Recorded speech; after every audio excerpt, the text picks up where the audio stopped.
Ela o conheceu em um desses lugares vazios e lotados ao mesmo tempo. Um bar no centro da cidade, onde as risadas se misturam ao som da música e todo mundo parece ter algo para esconder. Ele estava de boné, com um sorriso fácil, como se fosse uma presença que chegava e preenchia qualquer vazio na sala. E ele sabia exatamente o que dizer.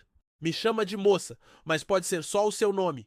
Ele a olhou de um jeito tão intenso, como se ela fosse a única coisa importante naquela noite. Ela sorriu, desconcertada, mas também encantada. As conversas fluíam como se o tempo tivesse parado para eles dois, e a noite parecia mais curta do que realmente era. Mas ela não se importava. Nos dias seguintes, ele começou a aparecer, com o café da manhã, com mensagens aleatórias e uma insistência suave que a fez pensar que talvez estivesse começando a se apaixonar.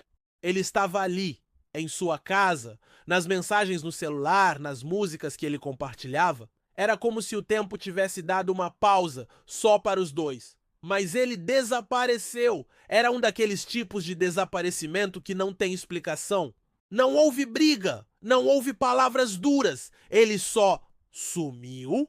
As mensagens pararam, o telefone ficou em silêncio, ela ligava e, como se fosse parte de algum tipo de truque, a caixa postal se enchia de sua voz sem resposta. O pior não era o fato dele não responder, mas a sensação de que ele jamais existiu, como se tivesse sido apenas um sonho passageiro. O buraco que ele deixou não era vazio, era um eco que a perseguia nos momentos mais inesperados. Ela passou a ver seus amigos falando sobre pessoas que também haviam sumido. A sensação de estar cercada por fantasmas foi se tornando mais palpável, mais real. Ela não conseguia fugir de algo que não entendia. Então ela começou a escrever. Era uma tentativa de dar voz ao vazio que ele havia deixado para trás.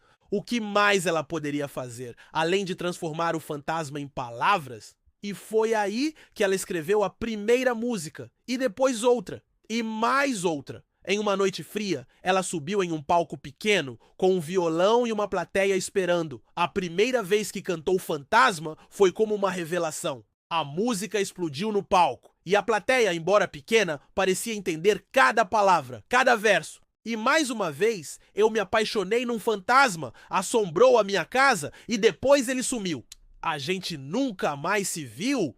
Ela cantava com a alma e no fundo sabia que aquele fantasma, o homem que sumira de alguma forma, nunca a deixaria. Porque no final todo mundo já se apaixonou por um fantasma.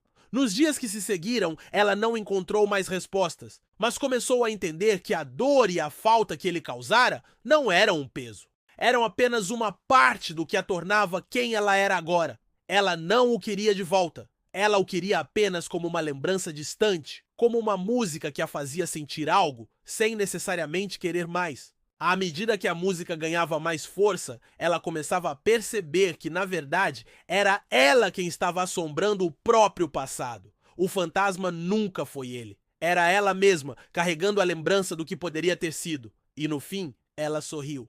Porque assim como na música, o fantasma dele já não a assustava mais. Ele era apenas uma parte de um caminho que ela havia decidido seguir sozinha.